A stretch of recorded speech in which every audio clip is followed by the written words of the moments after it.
The room is quiet, the light is low, single screen wakes like an eye in the dark. A timer slides into view, 10 seconds. A grid blinks. One square is wrong. Most people miss it. Some see it and feel a small shock. Like cold water, he leans closer. He thinks it is just a game. It is not. Each level hides a sign taken from real places and old pictures. An odd hue from a faded flag, a ship shape from a night at sea, a letter trapped in a street photo from 1911. His eyes will have to pull these signs from noise, shadow, and motion. He is not told where to look. He is not told when to blink. The test is simple. The test is quick. But it is not kind. If he passes, he learns how his eyes really work. If he fails, he learns why. The timer ticks. First image rises. He breathes in and holds still. He does not yet know that the last frame is already watching him. He sits alone as the screen blooms into a clean, white grid of tiny colored squares. Each one calm, each one neat, like tiles on an old bathhouse wall. And the narrator's voice is soft but firm as it says 10 seconds. Find the only square that does not belong, and a slender digital clock appears in the corner and begins to count down as if a small heartbeat is now visible. And he leans forward and feels the chair give a little under his weight, and the air seems to thicken because the colors are very close to each other. Pale mint beside pale mint, peach beside peach, clouded sky beside clouded sky. And he runs his gaze in slow rows and then in faster zigzags and hears the slight buzz of the screen.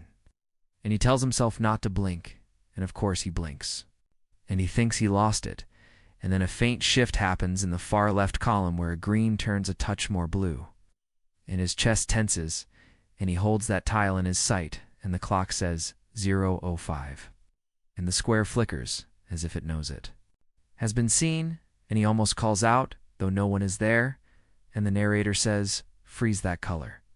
Hold it, and the grid slides aside like a secret door, and leaves a single small square floating in the middle of the black screen. That same odd blue-green that feels like the sea under cloud, and thin lines sketch around it, forming edges of a shape, and he realizes it is a number, but the number is not drawn. The number is suggested by the way the tiles that are not there make a shape that is, and it feels like a trick from an old puzzle book. And the number is a 3, tilted, shy, hiding, and he smiles because it is simple, but then the 3 dissolves. It becomes a date as ghost digits fade in, 1912. And he frowns because that date sits heavy, and his eyes sting from the strain of the close hues. And a soft crackle like a phonograph record fills the room, and the narrator says, good eyes see color. Trained eyes see meaning, and for half a second he thinks of icy water and a ship's lights going dark, though no one said that word, and he rubs his eyelids and feels the small heat of his skin. He wonders if the date is only a tease or a path, and the screen breathes again and the grid returns. But this time, there is no odd square, and he feels a strange chill because the next test is not about colors at all, and the clock resets with a crisp click that feels like a dropped pin in a lecture hall, and the room seems a little colder as he waits for what the dark will ask from his eyes next. And he cannot help it. He thinks that the year on the screen was not random, but the test is leading him somewhere. And he wonders if his eyes can keep up with the story that he now knows is there, but cannot yet see. And the last pixel fades. Too black like the lid of a box falling shut, and he hears the quiet breath of the machine, like someone thinking just outside the door. The second frame is darker and stranger, and it asks him to stare at a white dot in the center of a deep gray field and to keep his eyes still as 2 pale shapes circle slowly far from the middle, and he feels silly at first, like a cat watching a laser pointer. But then something happens at the edge of his sight where things are faint and quick. Because his peripheral vision is awake, and it is old, and it is hungry, and as he stares at the dot, the moving shapes begin to vanish and then appear again, popping in and out like fish under ice. And a thin string of warmth creeps up his neck as the narrator whispers, do not chase them. Let them come to you, and he obeys. and he lets the shapes move, and he does not. And in the corner, a long, narrow silhouette forms between the two pale blurs. And it is not a blur, but a line of darkness that looks like a ship's bow cutting. Water at night, and chill prickles rise on his forearms because he did not look at it. It arrived on its own, and his brain, his old brain, it's the one that kept people alive when fires were new, says object in the dark water. This matters, and the clock is silent now, and the room holds its breath, and he remembers the date. That flickered a moment ago without letters, and the ship's shape slowly lengthens until it is clear and then collapses like smoke. And he wants to glance to the side to catch it fully, but as soon as his eyes lurch, the magic breaks and the shape is gone. And the narrator says, "Good eyes see what is in front. Great eyes are honest about what is beside." And then the central dot grows brighter, and there is a small halo around it that he did not notice. And faint lines, like the lines of a star chart, spread from the center to the corners, thin and silver, and they tremble as if drawn by a hand in a cold room, and he realizes the test is telling him something about trust. That what he sees out there at the edge can be more true than what he chases, and a soft sound like creaking wood comes from the speakers. Only once, just enough to make his scalp tingle, and the screen goes black, and in the brief black he sees his own reflection, his own eyes in the glass, wide and a little bright, and he wonders if the next frame will be kind, and he knows it will not be. And he waits with his mouth a little open and the taste of copper in his throat. And when the picture returns, it is not about edges at all, but about speed, and he is not ready for how quickly it will move, and he thinks he hears water where there is no water. And he cannot say why. He straightens as the screen stutters into a field of black and white stripes that pulse in a rhythm like a heartbeat sped up by fear. And the narrator tells him to watch the center again, but this time to also listen with his eyes, because the flicker will hide a path, and the stripes begin to glide in opposite directions and then snap back. Glide and snap, and at first it is only a pattern, only lines. But then the snap quickens, and the glide shortens.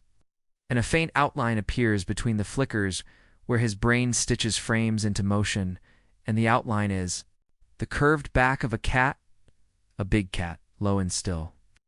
And it is almost funny because he knows it is a trick, and yet his body does not. And his shoulders rise, and his breath goes shallow, and he feels his chair under his legs again, as if he might need it. And the narrator says, "Count 3 breaths. If you see the shape before you reach 2, you pass."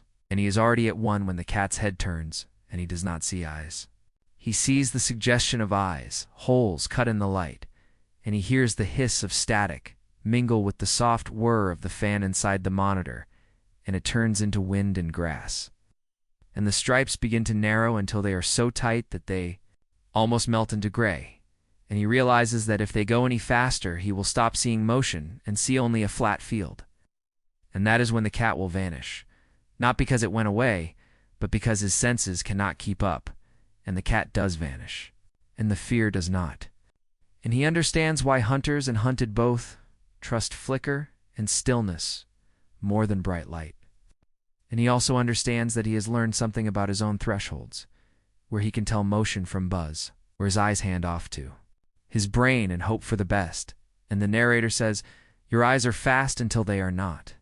Your brain fills the gaps with stories, and that lands in him like a stone in a pond, ring spreading, because it is true far beyond the screen." And then the stripes fall away like shutter slats, and a new picture struggles through the static. A blurred photograph of a crowded street with hats and tired faces, and a small banner in a high window, and the banner has a single letter on it, and he cannot yet read it. And he feels the wick of curiosity catch fire again as the timer returns and resets. Not 10 seconds now, but 12. And he knows time is part of the test because it makes small moments loud, and he wipes his hands on his knees without meaning to. And he leans in as if the picture can hear him, and he tells his eyes to find the letter, and he does not know why. But he feels that the letter will not stand alone. When he finds it, it will call others to stand with it, and the story will step closer. The street photograph clears like fog, leaving a square at dawn, and he sees cobbles, a line of horse-drawn carts, a boy with a stack of newspapers under one arm and hats everywhere.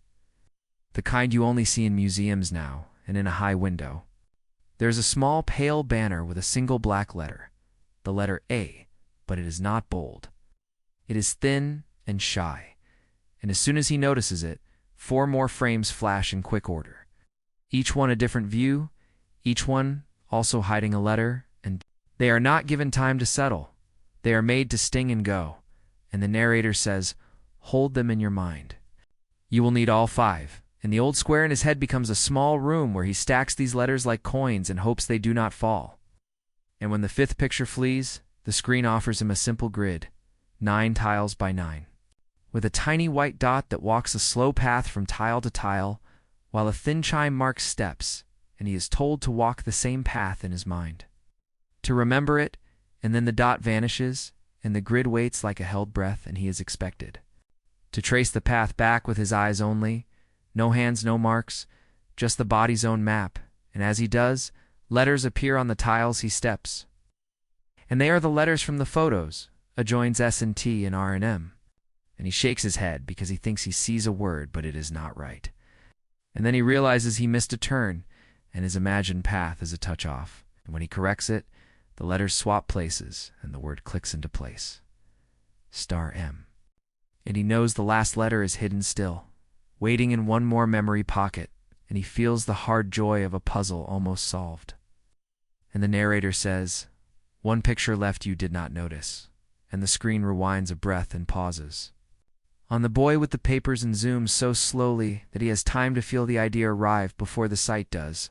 And there it is, on the top newspaper, just below the fold, a small letter. The missing one, AK, and when it joins the others, the word is no longer a shard but a whole. Star MK is still wrong.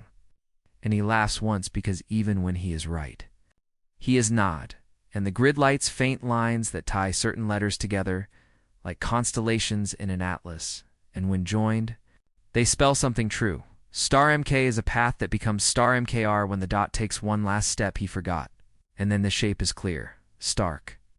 And he feels a tremor in his chest because the modern mind leaps to a mask and a suit, but the old mind goes to a name on steel, and the narrator does not explain, only lets the word hang. And then the grid drains away, and he is left in dark that is not empty. And he tastes the bitter of his own effort, and he knows the next frame will not show pictures from the past. It will ask his eyes to read the night itself, where meaning is low and contrast is poor, and patience is a lamp. And he wonders if he can see what the night hides without making things up, and he is not sure, and the clock is gone again, and the room is slightly colder than before. He is not sure if that is real or only a trick of the story living now inside his skin. The screen does not burst into light. It sighs into a soft dusk that at first looks like nothing at all, and then, as his pupils open, reveals a hillside under a thin moon with a scatter of winter trees like ink scratches and a sky full of small hard stars. And the narrator says, "Do not look at the bright. Look just beside it," and he understands this from the Edge's test, that rods love the twilight while cones chase color. And he lets his gaze rest a little away from the moon, and very faint shapes appear in the slope, perhaps stones or perhaps sheep, and he waits, and the shapes decide to be stones. And in the lower right a low line of smoke creeps along the earth where no fire is shown. And he holds his breath because there is a message here, and it is not written, it is constructed from hints, and the narrator guides his eyes gently, sweep slow. Breathe. And he sweeps slow and he breathes, and a dim string of lighter patches across the grass becomes not patches but a sentence made of absence. Letters written in the way starlight falls between branches, and he reads the letters like a man reading by a door crack, one by one, until it spells, "Look behind the moon." And it is absurd because there is nothing behind it but more sky. And yet he shifts his view a fraction left of the moon, and a dark coin slides into sight. A faint circle like a thumbprint just beyond the glow, and that circle is ink black but not empty. It holds a texture like hammered metal, a faint impression of numbers, curves along its edge, and he cannot read them. And he presses closer, and his breath fogs the glass, and he wipes it with the heel of his hand. and for one heartbeat the numbers sharpen as the focus of his eye meets the focus of the lens, and he sees 741 in an arc, and then they dim again. And he does not know if the numbers are real or if he made them, and the narrator says, "Night gives little. Take it with care," and a soft owl call plays through the speakers, and it is so gentle and so alone that he wants to turn on the room light. But he does not, and the hillside fades, and the afterimage of the moon stays like a green coin in his vision, and he blinks it away, and the next test rises with more confidence, bright and clean, like a museum wall, and he can breathe better again. He knows this one will be about detail under comfort, and he is right, because 5 small photographs appear side by side, all the same at a glance, but not the same, and the timer returns like a small drum. And he smiles because he likes this kind. Spot the change before the room spots you. 5 near-identical images of a museum hall sit in a neat row like frames on a shelf, each showing a marble floor, a bronze statue of a man with a sword, a glass case with old coins, and a red rope barrier with small brass posts, and the narrator says, "You have 15 seconds. 5 changes hide across the set. Name them to yourself." And the clock begins, and he feels the good heat of a race. He scans left to right, right to left. And at once he sees the first. In the second image, the statue's sword hilt lacks one jewel that glints in the others. And he says jewel under his breath like a spell. And then, in the fourth image, the rope is slightly lower, a knot looser, and he says rope. And in the first image, the floor's reflection of the statue is 1 tile shorter, which is not a trick of light, but a true absence, and he says reflection. And the clock eats seconds while his mind eats doubt, and a small smile creeps onto his face because he always liked this part of every book and every game, the part where the world dares you to notice it. And the fourth change is in the coin case, where 1 coin is turned just so that the profile faces the other way. And he says coin, and he knows there is one more, and the clock says 003. And his eyes go wide, and he scans for motion that is not motion. And he finds it in the 5th frame where the statue's foot shadow is soft in all but one, where it is sharp as if a light moved closer. And he says shadow, and the timer snaps to 0, and the narrator whispers 5, like a friend. Who saw you do well without needing to clap? And the images fade to black one by one. But not before the bronze statue seems to look at him, because in the 2nd frame, its head angle is not quite the same as before. And he wonders if that is a 6th change or a trick of his running mind, and he wants to rewind, and he cannot. And the screen now shows only a single large letter in a serif font like old newspapers. I know. It is the letter R, and he feels the trail tighten because he has seen R before in the grid. And letters now feel like stones in a pocket he is counting by touch. And then the R slides down and rests with the 7 for 1 from the night test. And these 3 numbers stack under the letter like a code, and he tries to read it as a date, as a room number, as a ship's registry, and the narrator does not help him, only says 1 more trial. All must come home, and he rolls his shoulders and draws a breath, and tastes the iron of effort. The room noise is a small white brush in his ears. His own pulse is louder now, and he's ready for the last test, but also not ready yet. All because he knows now that the tests were not random, that they were a path, and the end of a path is never a door. It is a mirror, and he is not sure he wants to see what the last frame will show him in himself. The last frame opens like a stage curtain and reveals a single composite image. Simple and clean at first, a dark sea under a cold sky, a horizon as straight as a rule, a bright dot like a star low to the right, and nothing else, and the narrator says everything you saw is here. Do not look for it. Let it arrive, and he softens his gaze the way he did with the moon and the edges. And slowly, the sky breaks into a faint grid, almost the same as the first test's tiles, and in the grid, 1 tile is wrong by a breath, and when his eyes find it, a thin number forms in the water below, a 2 that is not drawn but made from absence. And the 2 calls the 1, and 1912 returns without being written, and the sea is not just sea anymore. It is a night when lights went out, and a pale shape long and low moves under the horizon line. and he does not chase it. He lets it come, and it becomes a ship that is only there when he is not looking straight at it. And he is strangely calm now because this is familiar, and the letters he stored in his head become stars that light one by one, occur. And they are not a brand or a man, but a clue to steel and impact. And the numbers 7 for 1 glow like the edge of a coin in the corner of the sky, and he understands at last that the puzzle has pushed him through all the ways. His eyes work so that his mind would admit a simple thing, that truth in the world is often seen like this. A sum of weak signals, a pattern of small honest parts that by themselves do not shout, but together do not lie. And the narrator says, if you saw the wrong tile, if you held the edge, if you felt motion in the flicker, if you kept the path, and read the dark. If you notice change, your eyes are not only good, they're awake, and in the lower left, a final word fades in with humility, pass. And he should feel proud, and he does, but he also feels a tug. Because the ship in the dark water looks at him without eyes, and he cannot stop thinking of the date he first read, and he hears again the creak from the edge test, and he knows the story is larger than the test. That the test was a way to hand him a key he did not mean to take, and the composite picture begins to dissolve into its pieces and then into plain gray, and only a small dot stays in the center. And the narrator's last words are soft, now look away from the dot. Do you see the afterimage? And he does. A pale ship gliding across the wall behind the screen, ghosted by his own vision, and he laughs once in surprise, because his eyes are still telling the story even when the screen is blank in the room. Light finally feels kind again, and he thinks he will watch this from the start once more to see what he missed. And that is when a tiny symbol appears at the very edge of the monitor, almost off the glass, a barely there mark like the curve of a letter.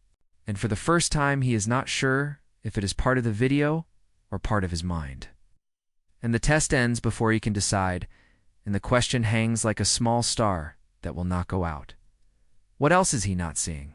Here now, just outside the center of his gaze,